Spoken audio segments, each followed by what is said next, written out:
की एक लीला और सुन लीजिए। क्रीडी भो फलानीति श्रुत्वा सत्वरमच्युतः। एक दिन एक फल बेचने वाली है। आपके यहाँ सब्जी बेचते हैं कि नहीं? कैसे बोलती है? कमाल बोलते हैं। उसके अगर डलिया में मूली, टमाटर, बैगन, धनिया, मिर्चा जो जो होगा सब बोल देती है। और जो खाते हैं वो लोग नहीं इतना जल्दी बोल सकते। क्यों? क्योंकि वो रोज बोलती है। आवाज लगाई यशोदा के दरवाजे में जाकर के, क्रीणी ही भो फलानी। संस्कृत में क्रीणी ही भो फलानी, इसका अर्थ होता है फल ले लो, फल खरीद लो। क्रीड माने खरीदना, इसलिए आप लोग उसको क्रय विक्रय कहते हैं। फल खरीद लो, फल। तो कोई तो निकला नहीं। सत्वरम अच्युता। कृष्ण ने सुना, भीतर से दौड़ पड़े। आपके भी बच्चे दौड़ पड़ते हैं कि नहीं? हम लोगों के यहाँ साइकिल में बर्फ बेचने वाला आता था, और जैसे ही चिल्लाए बर्फ ले लो, बर्फ, तो बड़े नहीं आते थे, बच्चे दौड़। कितने का? यही खड़े रहना, यही खड़े रहना। उसको डर लगता है भाग न जाए। खड़े रहो, मम्मी थोड़ा बोले ठीक है, अनाज ले जाओ। पहले हम लोग अनाज ले जाते थे, 1 पैसा में चलता था। तो कृष्ण दौड़े, रुको रुको, हम लेंगे फल। और यशोदा से जाके बोले फल ले लो, फल। यशोदा बोली कैसे ले ले, हम नहीं लेना। जाओ जाओ, हम ले लेंगे, तुम नहीं जाना, हमें लेना। तो क्या किया उनने? फलार्थी धान्य मादाय। इतने छोटे छोटे हाथ उनने अनाज में भरे, ऐसे डाले अनाज में और लेकर के चले। अब कोई बड़ा आदमी हो तो अंजलि को जोड़ेगा तो थोड़ी बहुत अनाज जाएगा, लेकिन फलार्थी फल चाहिए कृष्ण को। तो धान्य थोड़ा सा अनाज लिया, छोटे छोटे हाथों में, वो भी ऐसे छेद हो गए, अंगुलियों में छेद। और ले। तो कितने बचे?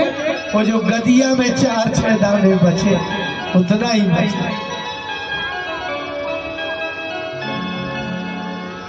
फल बेचने वाली ने डलिया रख दी और उसका मुंह देखने लगी।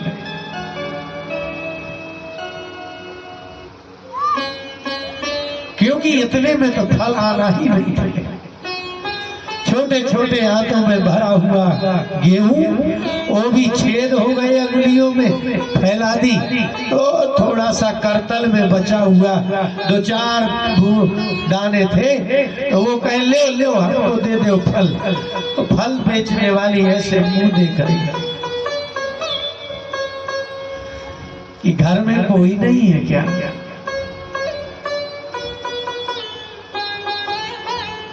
क्यों? तुम्हारे घर में कोई नहीं है क्या?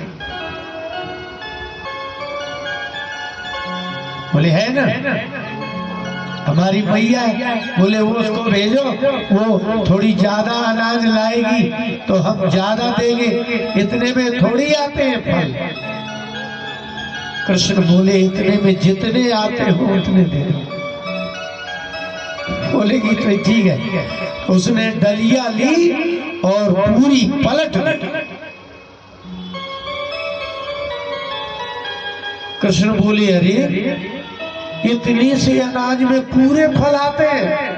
आगे शब्द सुखदेव जी ने कहा ययौ सर्व फल प्रदः। सारे संसार के कर्मों का फल देने वाले फल लेने चले गए। संसार के सभी जीवों के जन्म जन्मांतर, कल्प कल्पांतर, युग युगांतर के कर्मों के फलों का दाता उसका फल लेने गए। और जब उसने सारी डलिया दे दी, भगवान उसी को सब देते हैं जो उनको सब दे देते हैं।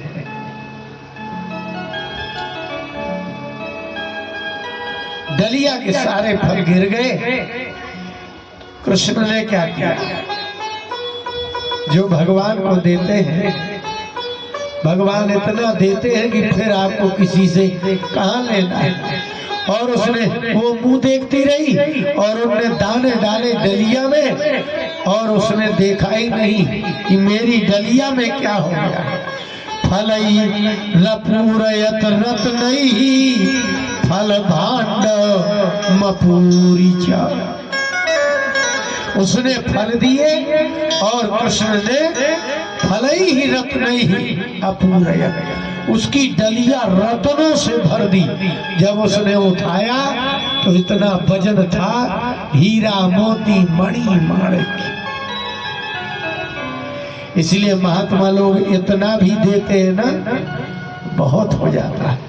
इसलिए भगवान का प्रसाद आप लेते हैं तो इतना ले लेते हैं कि नहीं, और घर में यदि कोई दे तो लड़ जाते हैं कि नहीं। यदि घर में हो, दो भाई बहन हो, और अगर मम्मी इतना इतना दे तो वो फेंक देता है, इतना से नहीं लेना,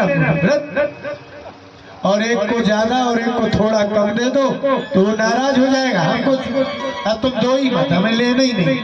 लेकिन जब वही बालक भगवान के मंदिर में आता है, पुजारी जब थोड़ा सा देता है उतने से ही तृप्त हो जाता है। इसलिए कि भगवान का तो इतना सा भी बहुत है, और घर का दिया हुआ इतना भी कम लगता है। घर में तृष्णा होती है, और भगवान के और महात्मा के यहाँ जाने से तृष्णा शांत हो जाती है। इसलिए महात्मा लोग सबको थोड़ा थोड़ा देते हैं। इतना सा प्रसाद दिया, आप उसको माथे में लगाते हैं और तृप्त हो जाते हैं। नहीं हो जाते, वहां क्यों नहीं लड़ते? इसलिए भगवान को उसने इतने क्या फल दिए। भगवान ने 4 दाने गेहूं के दिए, लेकिन फल बेचने वाली ने देखा फल भांडम, भांड माने बर्तन, हमारे यहाँ भाड़े बर्तन कहते हैं।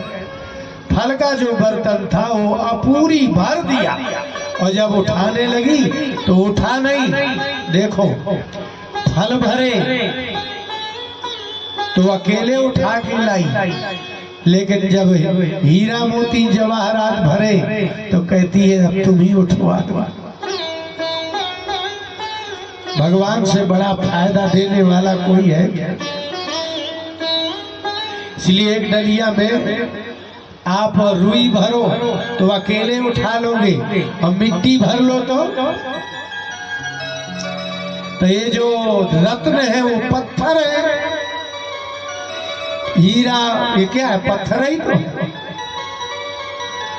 तो रत्नों से भरा।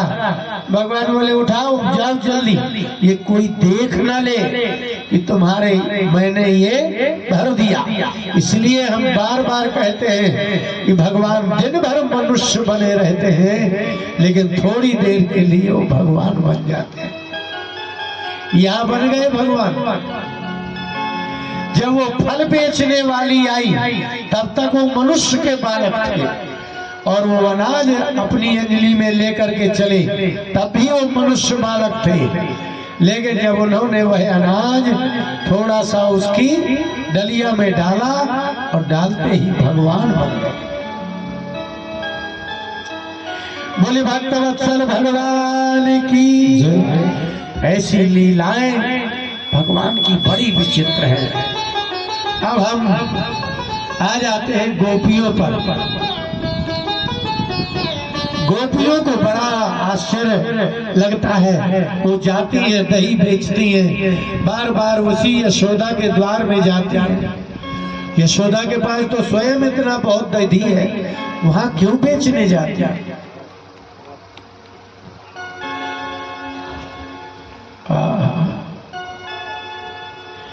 एक गोपी गई और कृष्ण से बोली कि आप हमारे घर भी कभी आइए।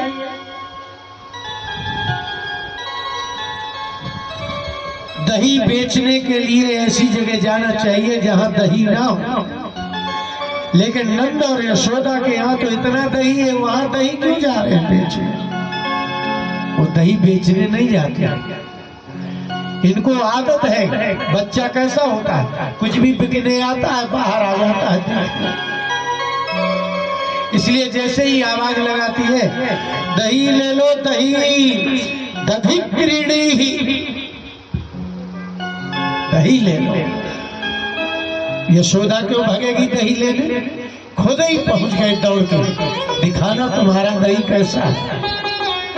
और आपको मालूम है दूसरे के घर की दाल बहुत अच्छी लगती है,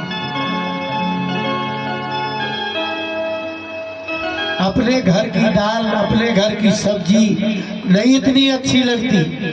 अगर बगल वाला दे दे तो बच्चा दिन भर वही खेलता है, माँ बाप दिन भर खिलाते हैं तो यहाँ नहीं रहता है। होता है ना ऐसा? आप बगल वाले के बच्चे को, उसकी माँ दूध पिलाती है, नहलाती है, धुलाती है, मलमूत्र साफ करती है, आप तो उसके बच्चे को घर आके चॉकलेट भर रोज 2 दिन भर तुम्हारे यहाँ पड़ा रहेगा।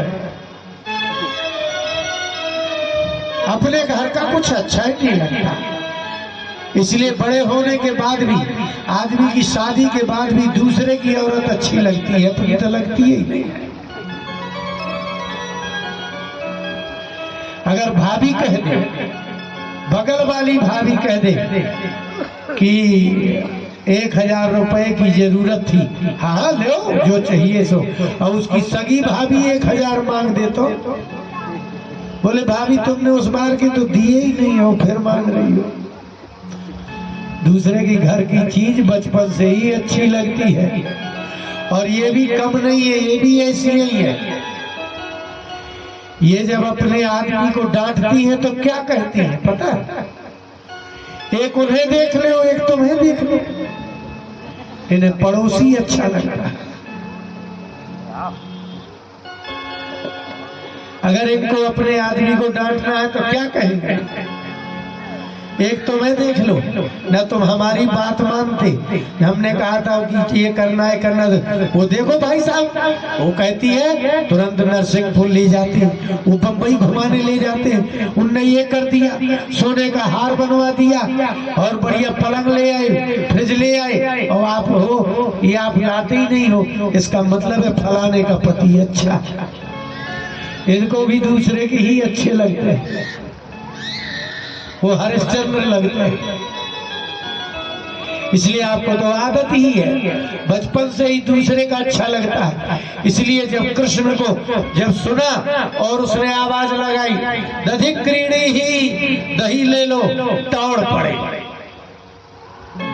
यशोदा कह रही हमारे यहाँ तो इतना ढेर लगा कि पूरे गांव में नहीं है, लेकिन गए, बोले तुम्हारा दही कैसा है? बोले हमारा दही जैसा तुम्हारा ऐसे ही हमारा। बोले तुम कैसे जमाती हो? बोले जैसे तुम्हारी यशोदा जमाती है, सही हम जमाती है। बोले थोड़ी चखाओ ना, कुछ तो अंतर होगा। बोले लेकिन ऐसे नहीं हम चखाएंगे। बोले कैसे चखाओगे? बोले यहाँ तो ये तो हम बेचने आए हैं, इसको तुम जूठा कर दोगे तो फिर बिकेगा नहीं, इससे अच्छा तो तुम घर आ जाओ। बोले घर आ जाए मतलब? इतने से दही के लिए रसखान कवि ने लिखा ना, ताही अहीर की छोहरियां छछिया भर छाछ पे नाच नचा। बोले भाई ये हम बेचने लाए हैं ना, तो बेचने वाले में तुम अंगुली डाल दोगे फिर कोई खरीदेगा नहीं, तो तुम घर आ जाओ। और वो बोली मोहन खबाए दऊ दहिया तनक बांसुरिया सुनाए दैयो। हे मोहन कुछ लो कुछ दो, क्या करें? बोले तुम बांसुरी सुनाओ, दही खा लो। मोहन खबाए दऊ दहिया तनक बांसुरिया सुनाए जयो रे।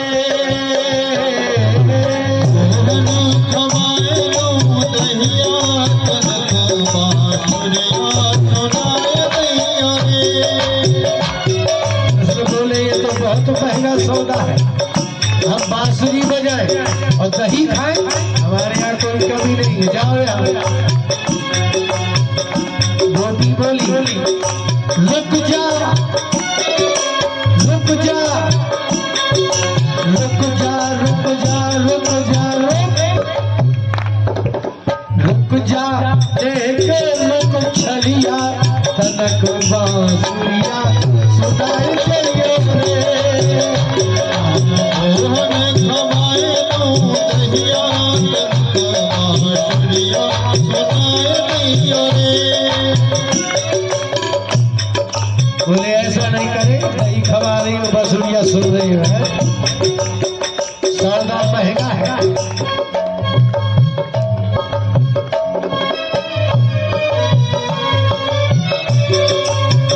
मोरे घर नहीं नंद जिठानी, मोरे घर नहीं नंद जिठानी, मैं तो अब बिना बोल भिखानी, मैं तो अब बिना बोल भिखानी। आप आओ घर। बोले तुम्हारे घर में कौन कौन है? मोरे घर नहीं नंद जिठानी, मोरे घर नहीं नंद जिठानी। बोले अकेली रहती है क्या? नंद भी नहीं है, क्योंकि जो देखने कहते हैं कौन? नंद और जेठानी। और जिस घर में नंद ना हो जेठानी ना हो सारे अकेली रहती हो। मैं तो अब बिना बोल भिखानी,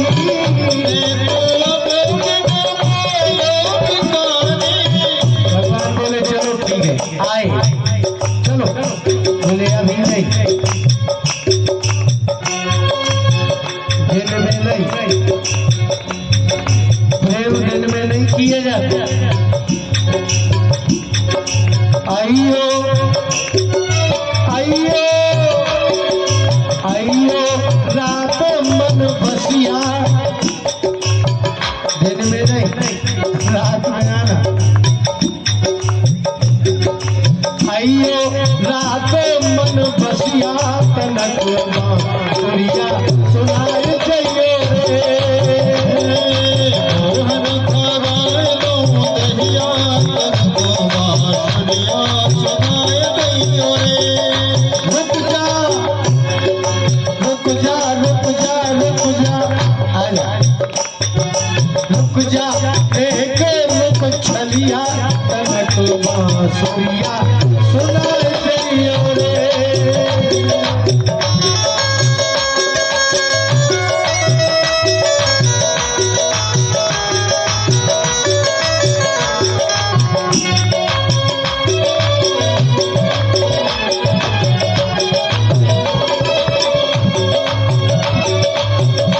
कृष्ण बोले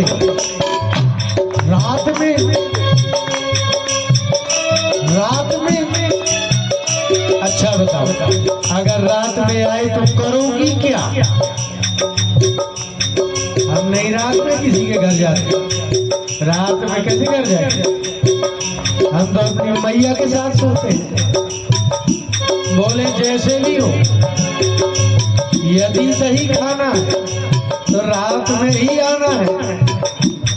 बोले तो फिर ये बता दो कितने बजे से कितने बजे तक? बोले पूरी रात। मर गए। प्यार के लिए तो रात कम ही होती है, छोटी हो जाती है। बोले अच्छा तो यही बता दो तुम क्या करोगी रात भर हमारे साथ? बोले हाँ ये ठीक है बता देते हैं। चरण दबाए करूंगी सेवा, चरण दबाए करूंगी सेवा। तुम लेट जाओ, हम तुम्हारे चरण दबाएंगे, सेवा करेंगे। भेजू प्राप्त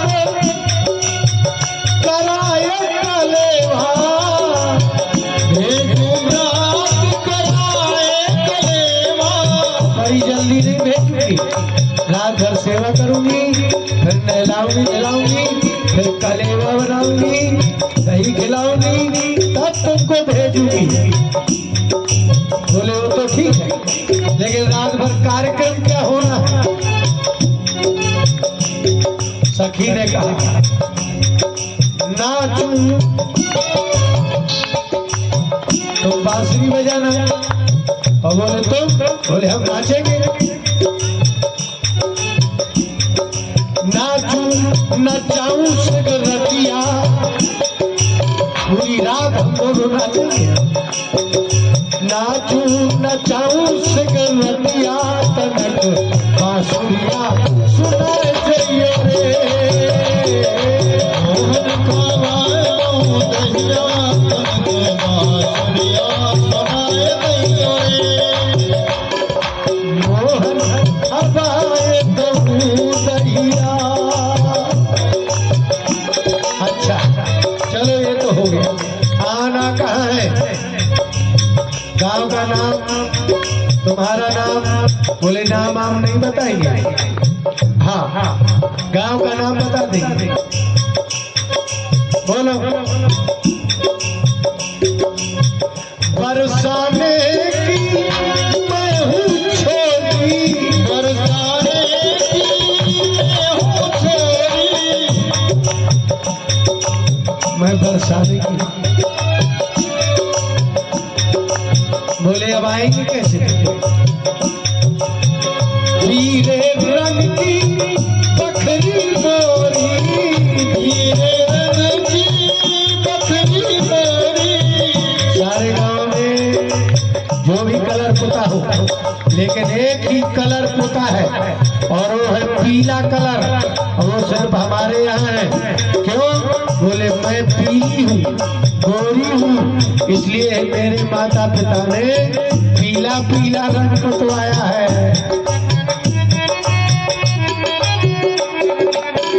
पीले रंग की बखरी मोरी, पीले रंग की बखरी मोरी। अयो अयो अयो अयो अयो अयो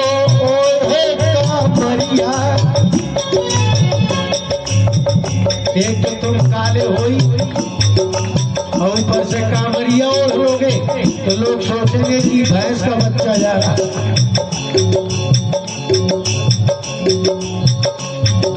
अंधेरी रात, काले कपड़े, दिखेगा ही नहीं, ऐसे ही लगेगा कोई भैंस जा रही है। अयो ओढ़े कांवरिया, तनक बांसुरिया बजाए जइयो रे। मोहन खावाए दहिया, तनक बांसुरिया सुनाए जइयो रे। एक और उपाय है क्या? बोले लेकिन वो कठिन है। औरत बन सकते हो? प्रेम में बड़े नाटक करते पड़ते। लड़की बन सकते हो? कृष्ण बोले तुम्हें जरूरत है हमारी कि हमें तुम्हारी जरूरत है? उपाय बताने में लगी है। बोले सुनो, यहाँ तक चूड़ी पहन लेना, एक घाघरा पहन लेना, एक डलिया ले लेना, उसमें चूड़ी रख लेना और चिल्लाते बेचने के लिए। अगर रात में आना हो तो काली कमरिया ओढ़ के आना, और दिन में आना हो तो लड़की बन के आना, और ऊपर से चूड़ी रख लेना। तुम पहनाने वाली, मैं पहनने वाली, मैं तुम्हें बुला लूंगी, इसको बुलाओ।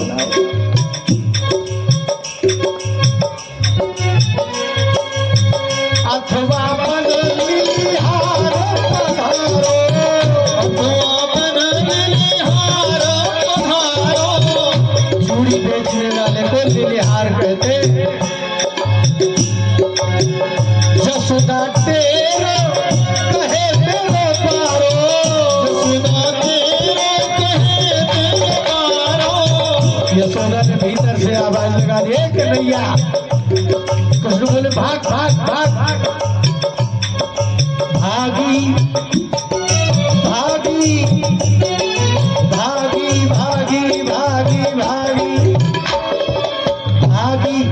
पकड़े घाघरिया, घाघरा होता है ना, भाग नहीं सकते, घाघरा पकड़ के भागना पड़ेगा। भागी पकड़े घाघरिया, तनक बांसुरिया सुनाई चाहिए रे।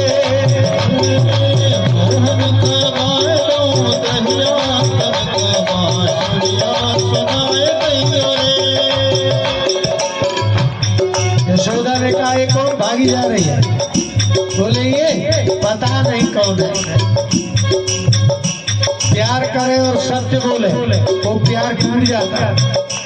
प्यार तो झूठ से ही बोलने से चलता है।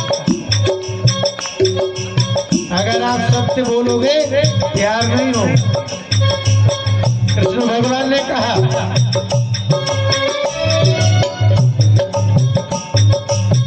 कहे ब्रजपाल देख ले मैया, कहे ब्रजपाल देख ले मैया, ढूंढन आई अपनी गैया, ढूंढन आई अपनी गैया। ये क्यों आई थी? बोले गैया ढूंढने आई थी। बोले क्या कर रहे? वो तो भड़ा लिए है। हाँ तो बोले उसने सोचा कि आपके गाय बहुत है, गाय में गाय मिल गई होगी तो वहीं से दही बेच आऊंगी। कृष्ण अपनी तरफ से बना रहे, उससे तो बात ही नहीं हुई।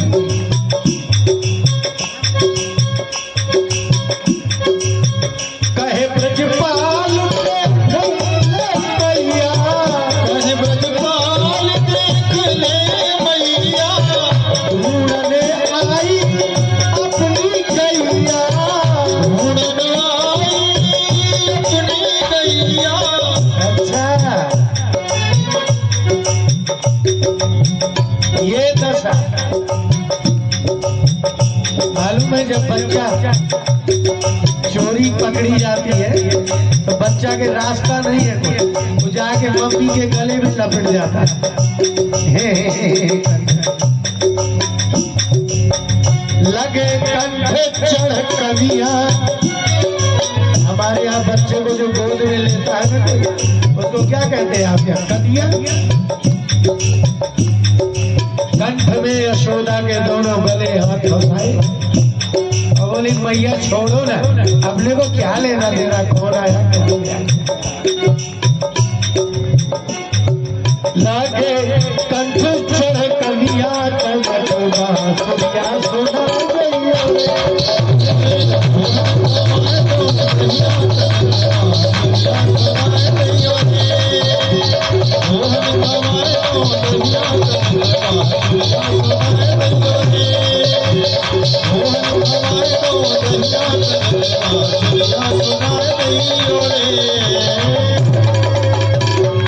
बोले भक्तवत्सल भगवान की।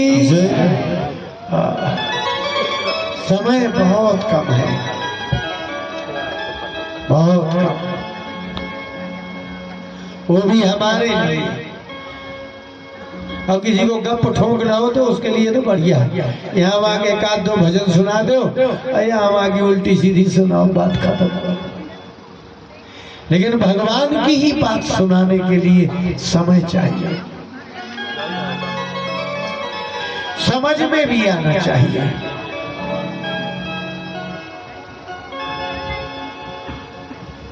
समझ में भी आना चाहिए आपको। गोपियों का बड़ा रस रहस्य है, बड़ी दिव्यता है। ये भगवान के ही लोग हैं। संसार में आसक्त स्त्रियां, संसार में आसक्त पुरुष भगवान के योग्य नहीं रह जाते।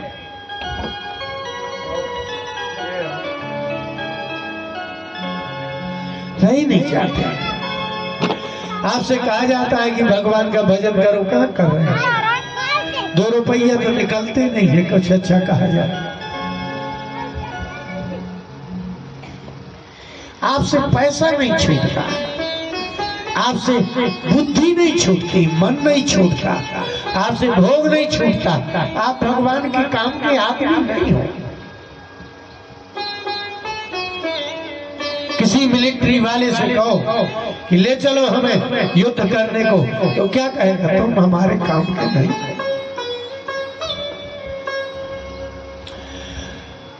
किसी विभाग के आदमी के यहाँ चले जाओ, सरकारी विभाग में, कहो भैया हमें रख लो, बोले तुम हमारे काम के नहीं। क्यों?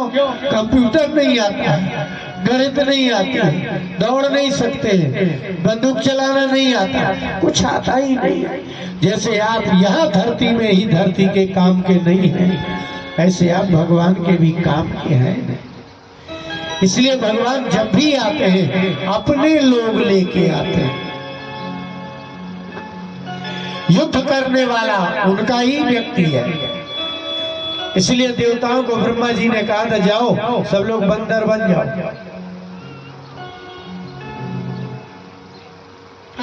रीछ भालू बन जाओ। ऐसे ही भगवान कृष्ण जब भगवान ब्रह्मा जी के यहाँ पृथ्वी गई, ब्रह्मा जी ने समाधि में देखा, ततः समाधौ गगने समीरिताम, समाधि में भगवान ने कहा कि जाओ मुझे पता है, पुरैव पुंसा वधितो धरा ज्वरा, इस पृथ्वी का ज्वर दुख क्या है मुझे पता है, मैं आऊंगा अनशन सहित लेव अवतारा। तो इसलिए जाओ सब लोग यदुवंश में पैदा हो जाओ, सारे देवता और स्त्रियां सब यदुवंश में पैदा हो गई। और जो ब्रह्मा जी के जीव थे आप लोग, उसमें कोई भगवान के साथ नहीं थे, था ही नहीं। कौन इतना उनसे प्रेम कर सकता है और कौन उनसे इतना उनके लिए त्याग कर सकता है? कोई नहीं। लेकिन ये कथाएं कह करके आप लोग अपना भगवान के प्रति आस्था, श्रद्धा, भक्ति, ज्ञान, वैराग्य जागृत कर सको, इसलिए। नहीं तो भगवान के लोग ही भगवान के साथ हैं, ये सब नहीं है। इस संसार में जो दूसरे के काम का नहीं है, वो भगवान के काम का कैसे हो सकता है? गोपियों को तो भगवान चाहिए, विवाह भी हो गया उनसे, बाल बच्चे हो गए, लेकिन वो ग्वाल बाल भी यहाँ के नहीं थे।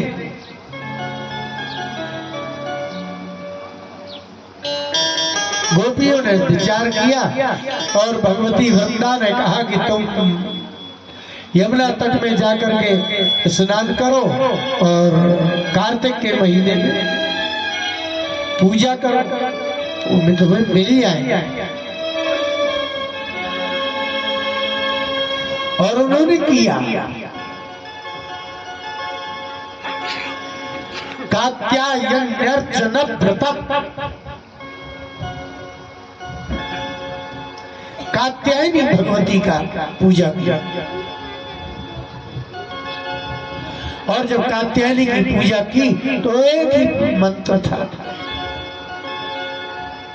कि कृष्ण हमारे पति हो जाए।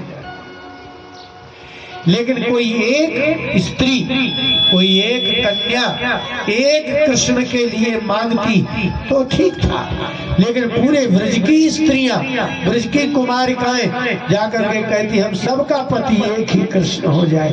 ये सिर्फ भगवान में ही ऐसा होता है। भगवान के जितने भक्त हैं उनमें आपस में परस्पर ईर्ष्या नहीं होती। एक पति की दूसरी पत्नी हो तो ईर्ष्या द्वेष होता है, उनको नहीं है। इसलिए कहा कि नंद गोप सुतम देवी पति में कुरुते नमः। सभी गोपियां एक ही मंत्र जप कर रही हैं कि नंद गोप का पुत्र हमारा पति हो जाएगा। हम लोग इतने सारे लोग भगवान के भक्त हैं, कोई किसी का विरोध नहीं है, ईर्ष्या नहीं है। क्यों? बोले संसार में जो पति होता है उसमें धन का संबंध है, भोग का संबंध है, इसलिए ईर्ष्या और द्वेष होगा। और भगवान के जितने भी भक्त हैं उनमें न धन का संबंध है न तन का संबंध है, वहां तो आत्मा का संबंध है। काय की ईर्ष्या, काय का बंटवारा। इसलिए जहाँ भोग का अंश पृथक विभक्त होता है वहां ही ईर्ष्या होती है। धन का भाग अंश यदि विभक्त होगा तो ईर्ष्या होगी, द्वेष होगा। इसलिए धन के लिए आप दुखी होंगे, युद्ध होंगे, परस्पर द्वेष होगा, ईर्ष्या होगा। लेकिन भगवान के तो जितने भी होंगे वो सब रागत द्वेष रहित है। भगवान गए सबके साथ। गतस तत्कर्म सिद्धये, गोपियों के कर्म की सिद्धि के लिए भगवान पहुंचे। वो ऐसे हैं जो संसार के प्रत्येक जीव को आनंद दे सकते हैं, एक साथ एक ही समय में सबको आनंद दे सकते हैं। संसार का कोई भोगी मनुष्य अनेक कोई भोग और सुख दे ही नहीं सकता। इसलिए भगवत्ता कहीं कहीं ही प्रकट होगी। जैसे अग्नि सर्वत्र होते हुए भी सर्वत्र प्रकट नहीं होता। यदि अग्नि चाहे जहां प्रकट हो जाएगा तो राख हो जाएगा सब।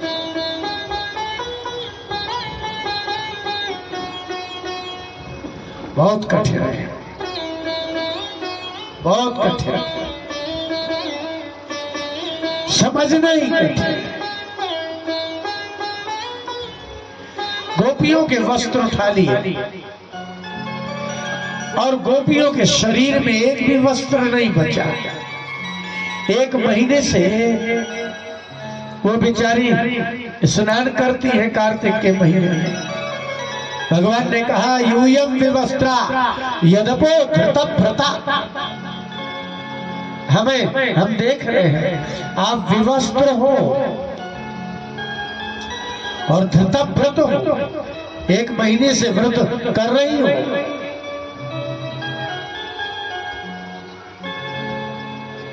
लेकिन जब तक शरीर से मोह है तब तक हम किसी के पति नहीं बन सकते।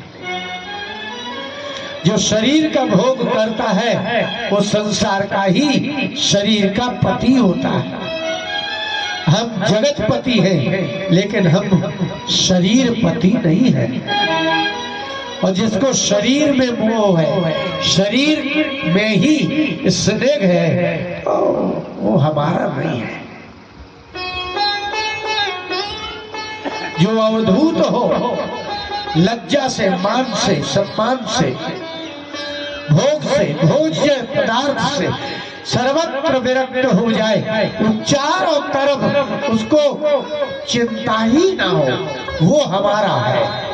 इसलिए अभी अगर तुम्हें ऐसा लग रहा है तो ले लो कपड़े, ये ले लो, लेकिन मैं नहीं मिलूंगा। यदि मैं वस्त्र दूंगा तो मैं नहीं मिलूंगा, और यदि वस्त्र चाहिए तो फिर मैं नहीं। यदि शरीर चाहिए तो मैं नहीं। इसलिए निकल आओ, यदि मुझे चाहिए आ जा। गोपियां आ गई और कहा कि ऊपर को हाथ करके सूर्य की लिए प्रार्थना करो। उन्होंने कर लिया। बोले समर्पण कहते ही उसे है जिसे तन मन का समर्पण किया जाए। धन का समर्पण तो कोई बड़ा समर्पण नहीं है।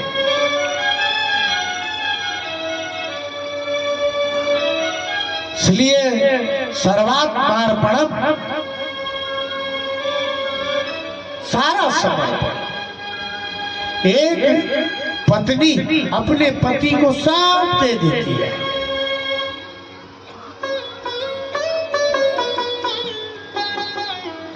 निरुक्त व्याकरण का जैसा ग्रंथ है, वेद का अंग है, हम पढ़ाया हमने उसको। निरुक्त में लिखा है कि जो ब्राह्मण सरस्वती के लिए वेद को पढ़ने के लिए परिश्रम तन मन से लग जाता है तो वाणी सरस्वती उसके सामने ऐसे अर्थ प्रकट करती है जैसे पतिव्रता स्त्री अपने पति के लिए सब कुछ प्रकट कर देती है। ऐसा उदाहरण, एक एक शब्द के अनेक अर्थ वह भगवती सरस्वती ऐसे प्रकट करती है जैसे एक स्त्री अपने पति के लिए सर्वांग समर्पित हो जाती है। भगवान के लिए सर्वांग समर्पण चाहिए, सर्वांग समर्पण, शरीर भी चाहिए, मन भी चाहिए। इसलिए गोपियां समर्पित हो गई और गई तो भगवान ने कहा कि अब तुम जाओ। बोले अगर हम जाएंगे ब्रज में तो हमारा तो मन बहुत ही फिर फंस जाएगा संसार में। भगवान ने कहा नहीं, जैसे उबाला हुआ अन्न, भूजा हुआ अन्न खेत में दोबारा जमता नहीं है, ऐसे ही मुझ में एक बार किसी का मन लग जाएगा उसका मन दोबारा संसार में लगता ही नहीं। भर्जिता क्वथिता धाना प्रायो बाय बीजाय निश्चिते। बीज जो बनता है वो आग से दूर रहता है और यदि आग में भर्जिता भूंज दिया जाए, क्वथिता क्वाथ उबाल दिया जाए, वो अनाज खेत में बोया जाए तो जमता नहीं है। ऐसे किसी का मन मुझ में लग जाए तो वो ऐसे भूल जाता है कि उसमें संसार पैदा हो ही नहीं सकता। जाओ अब हम तुम्हें महाराज कराएंगे। 1 वर्ष बाद महाराज हुआ।